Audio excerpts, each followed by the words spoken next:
प्रिय विद्यार्थियों, आज हम पॉलिटिकल साइंस में प्रमुख भारतीय राजनीतिक विचारकों में डॉक्टर भीमराव अम्बेडकर के अस्पृश्यता संबंधी विचारों का और स्त्रियों के प्रति उनका दृष्टिकोण और दलित वर्ग के उत्थान के उपायों के बारे में चर्चा करेंगे।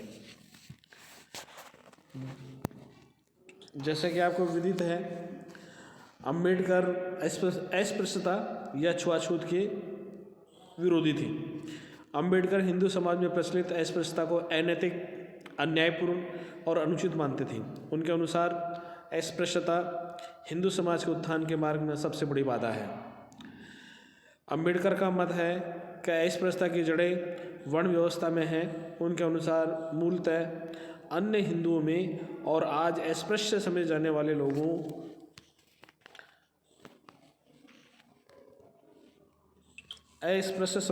लोगों में कोई भेद नहीं है।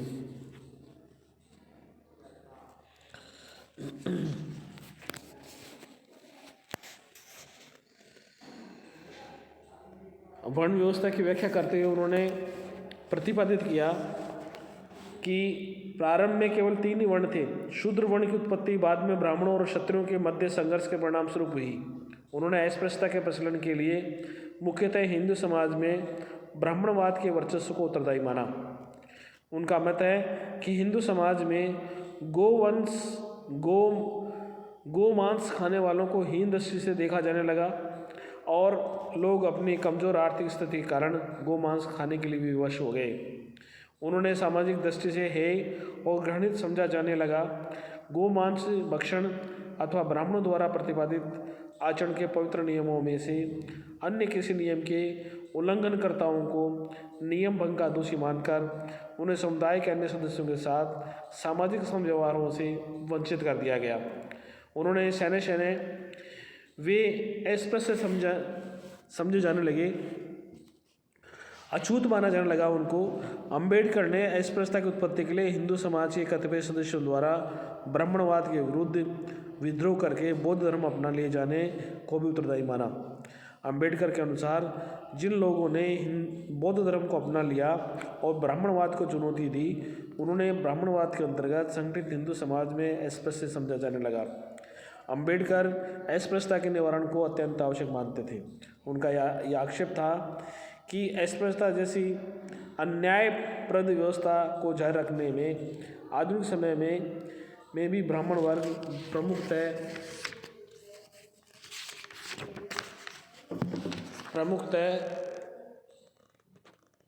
उत्तरदायी है। उनके अनुसार अस्पृश्यता निवारण के प्रति ब्राह्मण वर्ग के विरोध तथा सामाजिक अन्याय की स्थिति में बने रहने देने के उनके आग्रह के कारण भारत में जाति प्रथा और अस्पृश्यता का निराकरण कठिन हो गया। अम्बेडकर अस्पृश्यता के निराकरण के लिए ब्राह्मणों या हिंदुओं के उच्च समझे जाने वाले वर्गों की उदारता पर निर्भर रहने की बजाय राज्य द्वारा सामाजिक क्षेत्र में व्यवस्थापन को अधिक प्रभावशाली उपाय समझते थे। वे राज्य से अपेक्षा करते थे कि अस्पृश्यता को कानून द्वारा समाप्त करने तथा अस्पृश्य समझे जाने वाले वर्गों को विशेष सुविधा प्रदान करके नौकरी में आरक्षण आदि के माध्यम से उन्हें समाज के अन्य वर्गों के समक्ष आने का अवसर प्रदान करें। अगला हमारा पॉइंट है स्त्रियों के प्रति दृष्टिकोण। अम्बेडकर का स्त्रियों के प्रति दृष्टिकोण था। उनका मानना था कि स्मृतियों और अन्य शास्त्रों की इस आधार पर भी कटु आलोचना करते थे अम्बेडकर कि उन्होंने समाज में स्त्रियों की स्वतंत्र भूमिका पर प्रतिबंध लगाया। मनुस्मृति के दृष्टिकोण को कि बाल्यकाल में स्त्रियों की रक्षा पुत्र करे, यौवन में पति करे, वृद्धावस्था में पुत्र करे।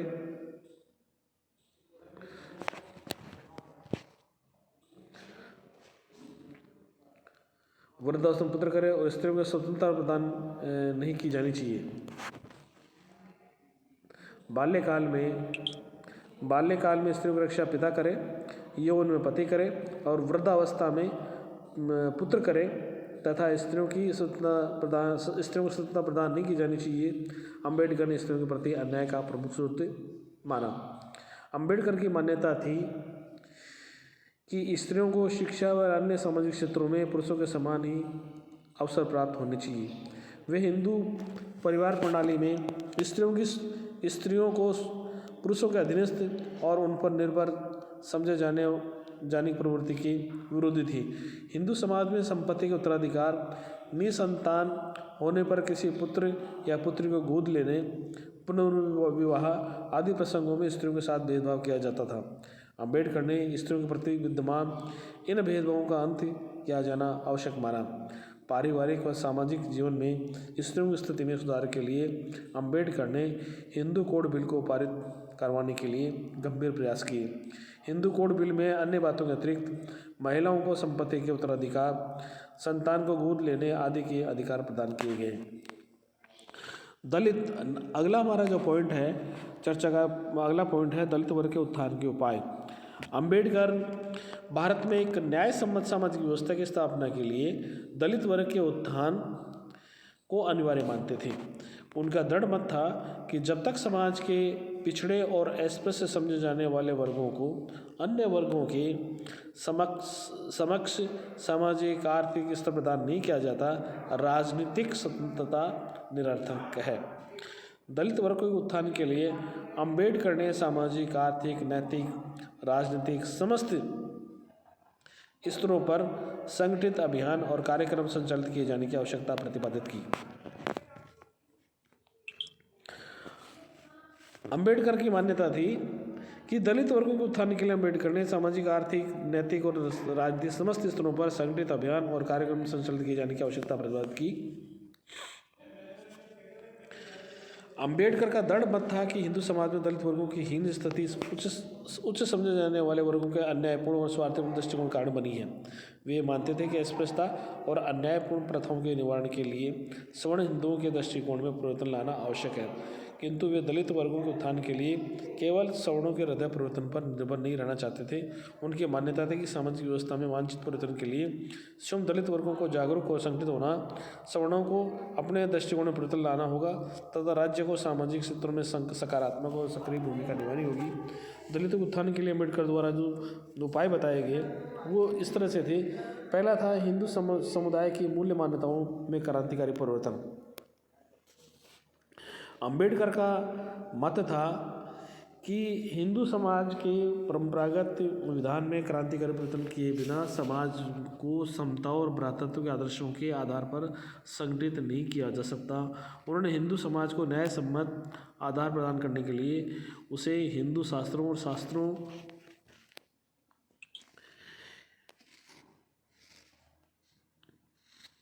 अंबेडकर का मत था कि हिंदू धर्म को नियमों का नहीं अपितु सिद्धांतों का धर्म बनाया जाए। उन सिद्धांतों में न्याय, समता और स्वतंत्रता को महत्वपूर्ण स्थान दिए जाए।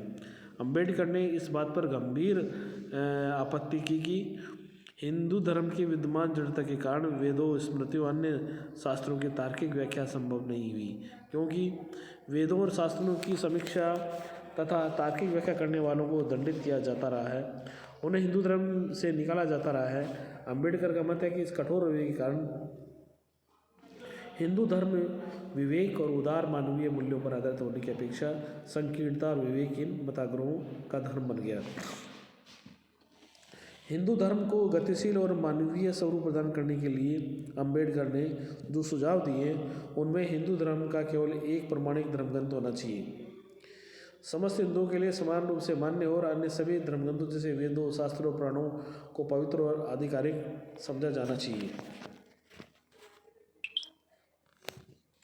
तथा इन पुस्तकों के प्रतिपादित अन्यायपूर्ण धार्मिक और सामाजिक सिद्धांतों के प्रचार को हतोत्साहित किया जाना चाहिए। पुरोहितों के पद को वंशानुक्रम से नहीं प्रदान किया जाना चाहिए। पुरोहित और पुजारी के पद पर नियुक्ति के लिए एक समीक्षा होनी चाहिए तथा पुजारी और पुरोहित पद पर नियुक्ति के लिए व्यक्ति के पास सनद होना आवश्यक बना दिया जाना चाहिए। यह व्यवस्था भी कर दी जानी चाहिए कि बिना सनद प्राप्त किए किसी पुरोहित द्वारा कराए गए अनुष्ठानों को वैध नहीं माना जाए तथा बिना सनद किए पुरोहित का काम करना दंडनीय अपराध होगा। पुरोहितों को राज्य कर्मचारी माना जाए माना जाना चाहिए। उन्हें नैतिक आचरण से विश्वासों, पूजा के कार्यों आदि के संबंध में अनुचित आयु व्यवहार के लिए राज्य के अनुशासनात्मक कार्रवाई के अधीन समझा जाना चाहिए। राज्य को आवश्यकता के अनुरूप पुरोहितों के पदों का सृजन होना चाहिए। धार्मिक व्यवस्था के लोकतांत्रिकरण के लिए पुरोहित के पद पर नियुक्ति को सभी वर्गों के लिए खोल दिया जाना चाहिए तथा उस पर ब्राह्मणों के एकाधिकार को समाप्त कर दिया जाना चाहिए। अंबेडकर का मत है कि इससे ब्राह्मणवाद और जातिवाद का अंत करने में सहायता मिलेगी। अंबेडकर ने कहा कि ब्राह्मणवाद वह जहर है जिसने हिंदुत्व को नष्ट किया तथा यदि ब्राह्मणवाद को नष्ट कर दिया जाए तो हिंदुत्व की रक्षा की जा सकती है। दूसरा पॉइंट है दलित वर्ग के उत्थान के लिए जाति प्रथा के स्वरूप में परिवर्तन। अंबेडकर जाति प्रथा के प्रभाव को समाप्त करने के लिए उपजातियों को समाप्त करने अथवा विभिन्न जातियों के लोगों के मध्य सहभोजन को अपर्याप्त मानते थे। उनका निश्चित मत था कि जाति प्रथा का उन्मूलन तथा जाति प्रथा के साथ जुड़ गए उच्च नीति के विचार व अस्पृश्यता जैसी कुरीतियों के निवारण के लिए पारिवारिक प्रणाली में सुधार आवश्यक है।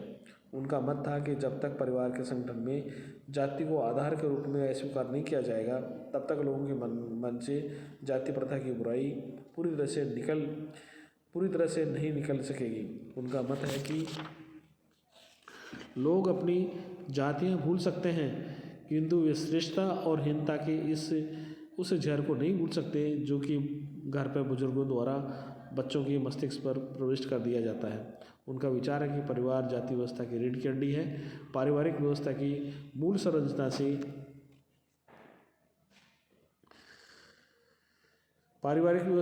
संरचना में से जातिवाद के जहर को दूर करने के अम्बेडकर ने अंतर्जातीय विवाहों को प्रभावशाली उपाय माना। उनका मत है कि अंतर्जातीय विवाहों के कारण भावी संततियां स्वतः ही एक जाति के प्रति मिथ्या अभियान या हीनता से मुक्त हो जाएगी। उनका दृढ़ मत है विभिन्न जातियों के मध्य रक्त का समामेलन जाति प्रथा के उन्मूलन का सर्वाधिक विश्वसनीय मार्ग है।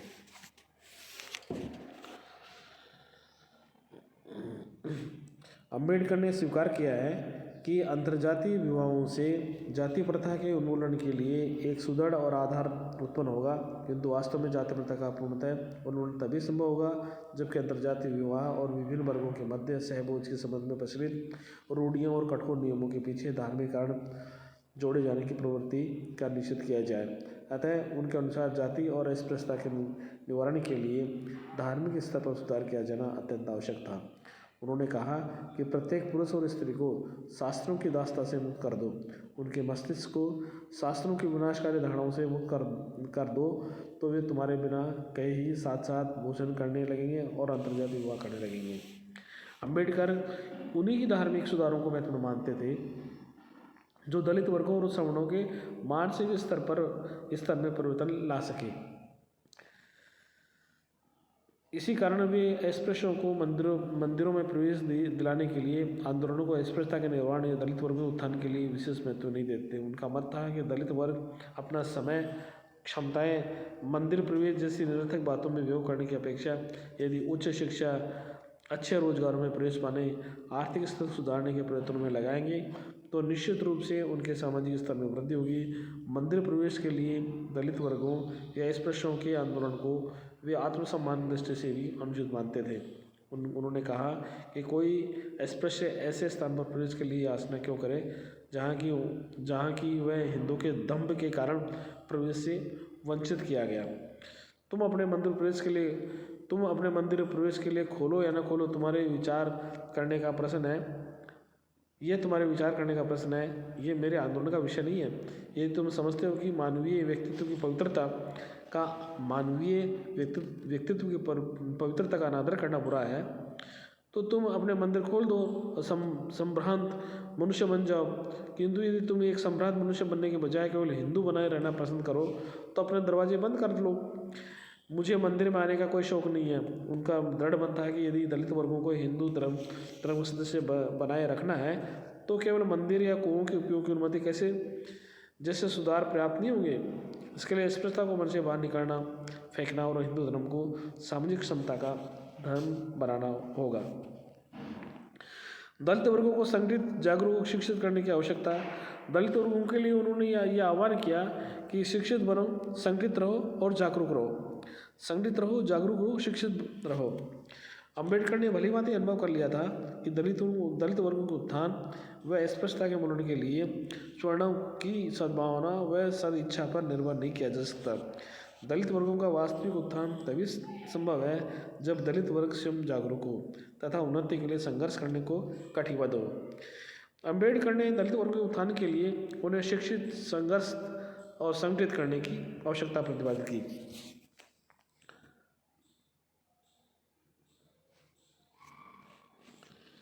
अंबेडकर का मत था कि अस्पृश्यों को सवर्णों की घृणा और अमानवीय व्यवहार का सामना करना पड़ता ही था। वे स्वयं भी रहन सहन की खराब दशाओं के अभ्यस्त थे तथा मानसिक रूप से उदासीन और सुषुप्त थे।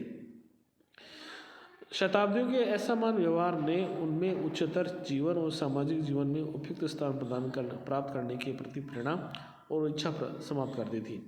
शताब्दियों से उन्हें पढ़ाए जा रहे जन्म और कर्म के सिद्धांतों तथा अपनी हीन सामाजिक स्थिति को ईश्वर द्वारा निर्धारित नीति मानकर वे मौन होकर अपने प्रति किए जा रहे मानवीय व्यवहारों को सहन कर रहे थे। वे वर्तमान जन्म में अपनी दुर्दशा को पूर्व जन्म के संस्कारों फल मानकर इसे सहन कर रहे थे।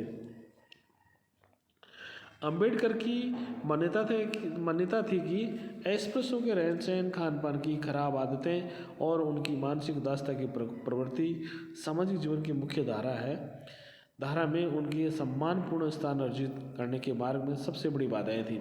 उनका यह भी मत था कि दलित वर्ग और अस्पृश्यों में उनके अस्तित्व की गरिमा का बोध करवाने और उन्हें जीवन में उन्नति के लिए प्रेरित करने, स्वयं उनके रहन सहन आदतों में सुधार लाने तथा समाज में उपयुक्त सामाजिक आर्थिक स्तर प्राप्त करने की प्रेरणा उत्पन्न करने के लिए उन्हें संगठित किया जाना बहुत आवश्यक था।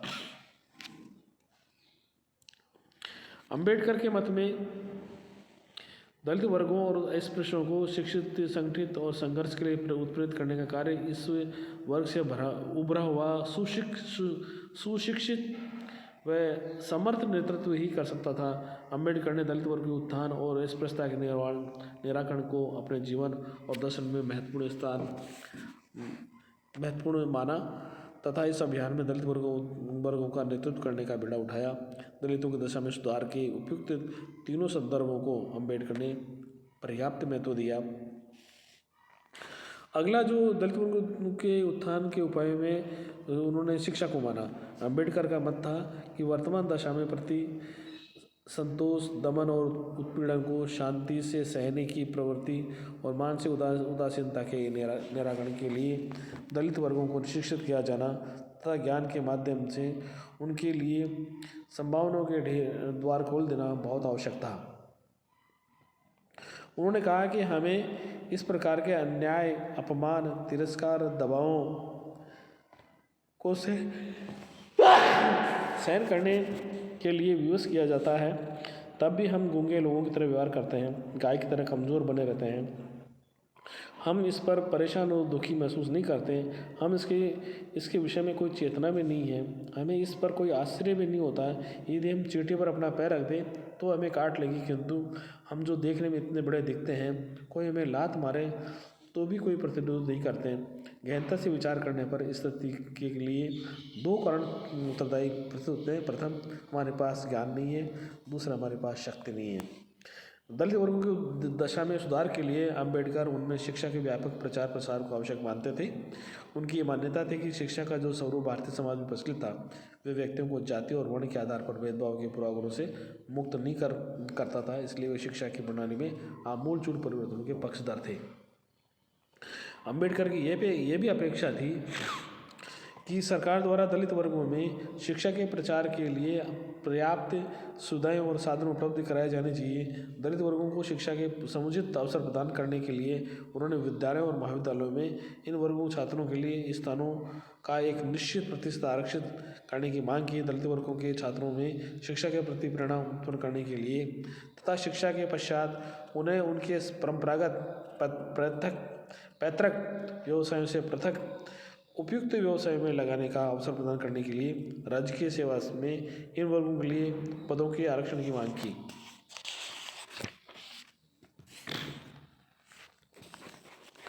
अम्बेडकर ने दलित वर्गों के बालकों को औपचारिक शिक्षा को अवसर प्रदान करने के साथ साथ इनके मध्य अनौपचारिक शिक्षा के प्रचार प्रसार को उपयोगी माना। संगठन। अम्बेडकर ने अस्पृश्यों और दलित वर्गों के सदस्यों को सामाजिक व्यवस्था में विद्यमान बुराइयों और उनके विरुद्ध हो रहे अन्याय के विरुद्ध संघर्ष करने के लिए संगठित किए जाने पर बल दिया। बहिष्कृत हितकारिणी सभा के माध्यम से उन्होंने दलित वर्गों को संगठित आंदोलन का नेतृत्व किया।